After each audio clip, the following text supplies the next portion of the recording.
Hello student, I am Ankita Sahu, your teacher. तो देखिए, जो लास्ट वीडियो मैंने आप लोग के साथ शेयर की थी और उसके बारे में पहले थोड़ा सा डिस्कस करेंगे। उसके बाद फिर मैं इस वीडियो में क्या है इसके बारे में बताऊंगी। तो मैंने आप लोग को सुमेर की स्टार्टिंग की थी। तो सुमेर एक जाति भी है और वो सुमेर जाति जहाँ पे रहती थी उसको सुमेर जगह भी कहते थे। तो ये जो है मेसोपोटामिया की सभ्यता में है। तो मेसोपोटामिया की सभ्यता में मैंने 4 जातियों के बारे में बताया था: अक्काद, आसीरिया, बेबीलोनिया और सुमेर, ये 4 बताई थी। लेकिन जो है सबसे पहले मैंने स्टार्टिंग की थी सुमेर जाति की, क्योंकि सुमेर ये मानते हैं कि जो उनका सूत्रपात्र किया था वो सुमेर जातियों ने किया था। तो सुमेर से मैंने स्टार्टिंग की थी। तो सुमेर में मैंने आप लोग को बताया था कि ये 3500 से 2300 ईसा पूर्व स्टार्ट हुआ है। उसके बाद ये जो है अक्काद और जो सुमेर है वो दोनों पहले जो है एक ही में थे, मतलब इनके बीच कोई सीमा रेखा नहीं थी, कोई डिवाइडेशन नहीं था। तो ये जो है फिर ये जो निप्पुर नगर था इसका दक्षिण भाग सुमेर कहलाने लगा और उत्तर भाग जो है वो अक्काद कहलाने लगा। तो ये जो है उस समय दोनों छोटे छोटे एक तरह से राज्य बन गए। और जो मैंने बताया कि जो इसकी स्टार्टिंग की थी मेसोपोटामिया के जो सूत्रपात्र किया था सबसे पहले ये सुमेरियन जाति ने किया था, किंतु ऐसा बस अनुमान लगाया जाता है, ऐसा मतलब कंफर्म नहीं है, बस ऐसा अनुमान लगाया जाता है।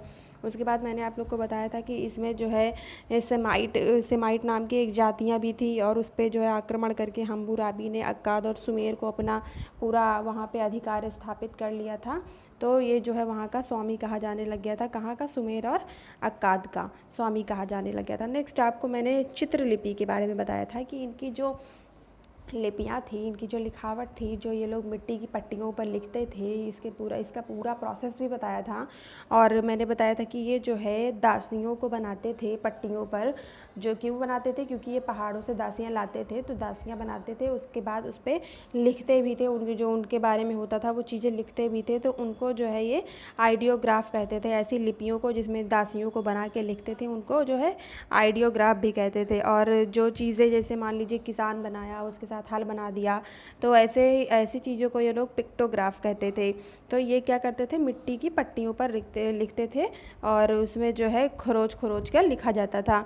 इसके बाद जो है इन्होंने एक और लिपि का आविष्कार किया, तो जिसका नाम था स्टाइलस। ये जो है नरकुल की कलम से लिखा जाता था। नरकुल जो है एक बांस की तरह का कलम होता है, उससे जो है पेन जैसा बना के तो ये लिखते थे, तो उसको स्टाइलस कहा जाता था। उसके बाद ये जो है इसमें मिट्टी की पट्टियों में उसी नरकुल से दबा दबा के प्रेस करके खरोच कर लिखा जाता था। तो इसमें जो लैंग्वेज का यूज़ किया गया वो कुछ फना आकार थी। फना मतलब जैसे वक्र आकार थोड़ा सा थी और ऊपर से ऐसे ट्रायंगल शेप की थी और नीचे वो पतली होती जाती थी। तो इसको इन्होंने क्यूनियस कहा। ये जो है इंपॉर्टेंट क्वेश्चन है। तो क्यूनियस और क्यूनिफॉर्म उस लैंग्वेज को इन्होंने कहा है, क्योंकि वो जो है एक तरफ से मोटी और दूसरी तरफ से झुकी हुई थी। और इनको जो है ये जब लिखते थे और इनको पका लेते थे फिर, तो इनको एक जगह से दूसरे स्थान पर भी भेजते थे लिफाफे में पैक करके इनको पकाने के बाद। तो ये जो है सुमेरियन की महानतम देन मानी जाती है ये क्यूनियस लिपि। और मैंने आप लोग को पिक्चर भी शेयर की थी कि ये कैसी फनाकार लैंग्वेज थी और कैसे इसमें त्रिकोण बनता था ऊपर। तो आप लोग देख लीजिएगा चित्र वगैरह। और अभी स्टार्ट करते हैं इसमें जिगुरात के बारे में थोड़ा मैंने आप लोग को पहले भी स्टार्ट करवा दिया था। तो देखते हैं जिगुरात क्या है। जिगुरात शब्द का सुमेरियन भाषा में अर्थ पर्वत निवास है। तो देखिए इसमें जो है सुमेरियन भाषा में क्या अर्थ है? पर्वत निवास जिगुरात का। तो जिगुरात की मैंने पिक्चर आप लोग को जो है लास्ट वीडियो में दिखाई हुई थी, तो उसमें देख लेना आप लोग कि कैसे वो पहाड़ों के आकार के जिगुरात बनाते थे। तो नीचे से वो चौड़े होते थे और ऊपर से जो है पतले होते जाते थे और वो कुछ वर्गाकार में होते थे। तो इनका मानना था कि जो जिगुरात थे उनमें ये देव स्थान मानते थे। तो उर निप्पुर आदि नगरों से जिगुरात के अवशेष मिले हुए हैं। तो देखिए ये सारे नगर हैं जो सुमेर में पाए गए हैं। और तो इसमें जो है कहाँ कहाँ पे जिगुरात प्राप्त हुए हैं? उरूक नगर में, उर और निप्पुर नगर, यहाँ पे जो जिगुरात के अवशेष हैं वो मिले हुए हैं। पत्थर के अभाव के कारण, ईंटों का बना होने के कारण यह जिगुरात नष्ट हो चुके हैं। तो देखिए मैंने बताया था कि उस टाइम पे पत्थरों की कमी थी, तो ये मिट्टी की ईंटों का प्रयोग करके जो है घर बनाते थे, मंदिर बनाते थे। तो यही कह रहे हैं कि जिगुरात जो है उस टाइम पे पत्थर के नहीं बने थे, तो इसी कारण जो है ये मिट्टी की ईंटों से बने हुए होने के कारण ये अब तक नष्ट हो चुके हैं, बस इनके कुछ अवशेष ही प्राप्त हुए हैं। उरूक में इन्ना तथा यह के जिगुरात थे। इनमें अन व इन्ना के जिगुरात लगभग 40 फीट ऊंचा था जो विभिन्न चरणों में पूर्ण हुआ था। तो देखिए उरूक में जो उरूक नगर है, देखिए मैंने बताया ना कि 3 नगरों में इनके अवशेष मिले हुए हैं, उरूक, उर और निपुण नगर में। तो जो उरूक का बना हुआ जिगुरात था उसमें अन, इनना तथा इया के जिगुरात थे। ये अन, इनना तथा इया जो है ये इनके देवी देवता हैं। अभी आगे बताऊंगी कि ये कौन से देवी देवता हैं, किस चीज़ के प्रतीक माने जाते हैं। तो इनमें अन व इनना का जिगुरात लगभग 40 फीट ऊंचा था, जो विभिन्न चरणों में पूर्ण हुआ था। विभिन्न चरणों में मतलब जो है विभिन्न प्रकार के मंजिलों में और विभिन्न प्रकार के टाइम के अंतर पूरा हुआ था। तो ये जो है किसका था, इसमें 40 फीट ऊंचा था ये लगभग, और इसमें अन व इनना का जिगुरात था। कहाँ था? उरूक में था। तो चलिए देखते हैं आगे। इसके ऊपर श्वेत मंदिर है जो सफ़ेद रंगी हुई ईंटों से बनी है। यह वाइट टेम्पल के नाम से भी जाना जाता है। तो देखिए इसमें मैंने बताया ना कि ये उरूक में बना हुआ अन तथा इनना का है, तो इसी में बता रहे हैं ये कि इसी के ऊपर एक श्वेत मंदिर है, सफ़ेद पत्थर से बना हुआ है, सफ़ेद रंगी हुई ईंटों से बना हुआ है, सॉरी पत्थरों से नहीं, ईंटों से बना हुआ है। यह वाइट टेम्पल के नाम से भी जाना जाता है। तो ये जो टेम्पल बनाया हुआ है इन्होंने वाइट रंगी हुई ईंटों से, तो ये किसके नाम से जाना जाता है? वाइट टेम्पल के नाम से भी जाना जाता है। अन आकाश देव तथा इनना प्रेम की देवी मानी जाती थी। इया आचार संहिता का प्रतीक माना जाता था। तो देखिए मैंने बताया कि अन, इनना, इया ये तीनों देवी देवताओं के नाम बताए। तो इसमें देखिए ये किस किस चीज़ का प्रतीक है। अन जो है उसको आकाश देव मानते हैं अन को, और इनना को प्रेम की देवी मानते हैं। और जो इया वर्ड यूज़ किया गया है उसका मतलब होता है आचार संहिता। तो आचार संहिता का प्रतीक माना जाता है। तो देखिए अन, इनना तथा इया यहाँ पे क्लियर किया हुआ है कि वो किस किस चीज़ के प्रतीक थे। उर में नन्ना का जिगुरात प्राप्त है। नन्ना को चंद्रदेव माना जाता था। निपुण नगर एनरिल अर्थात वायुदेव के जिगुरात के लिए प्रसिद्ध रहा है। तो देखिए जो उरूक का अभी बताया था मैंने, उरूक नगर का, तो अब ये उर नगर का है। तो उर में नन्ना का जिगुरात प्राप्त है। तो नन्ना देखिए किस चीज़ के देवता माने जाते हैं? चंद्रदेव, उनको चांद का देवता माना जाता है। तो नन्ना का जो जिगुरात है वो उर में प्राप्त हुआ है और नन्ना को चंद्रदेव माना जाता है निपुर नगर में। अब देखिए उरूक का बता दिया, उर का बता दिया, अब आपका बचा है निपुर नगर। तो निपुर नगर में देखिए कौन सा अवशेष प्राप्त है? तो निपुर नगर एननिल अर्थात वायुदेव के जिगुरात के लिए प्रसिद्ध है। तो जो एननिल है तो वो जो है वो वायुदेव के लिए प्रसिद्ध है। तो ये जो है एननिल को वायु देवता मानते थे। तो ये तीनों नगर के जिगुरात थे जिनमें ये देवी देवताएं बने थे, जो ये जो है प्रतीक थे। प्रेम की देवी, आकाश देव, चंद्रदेव और वायुदेव, इन सबका और आचार संहिता इन सबके प्रतीक थे। तो आगे देखते हैं मूर्तियाँ एवं रिलीफ चित्र। उरूक से एक अनाम शासक की इनना 4000 वर्ष ईसा पूर्व की मिली है, जो अपने इष्ट देव की आराधना मुद्रा में है। तो देखिए उरूक में जो है एक मूर्ति बताई गई है कि मिली हुई है। वो कब मिली हुई है? इनना की मूर्ति है, अनाम शासक की इनना जो है 4000 वर्ष ईसा पूर्व की है, जो अपने इष्ट देव की आराधना मुद्रा में, मतलब जो अपने इष्ट देव की पूजा कर रहे हैं या उनको ध्यान कर रहे हैं, तो ये उरूक से प्राप्त हुई है अनाम शासक की। तो आगे देखते हैं। यहीं से 3000 वर्ष ईसा पूर्व का नारी सिर, फेस ऑफ अ वुमेन, भी प्राप्त हुआ है, जो सफ़ेद संगमरमर से तराशा गया है। तो यहीं उरूक से ही जो है एक नारी का सिर भी मिला हुआ है, जो किससे बना हुआ है? सफ़ेद संगमरमर से बना हुआ है, और उसको तराश के चारों तरफ से तराश के उसको बनाया गया है।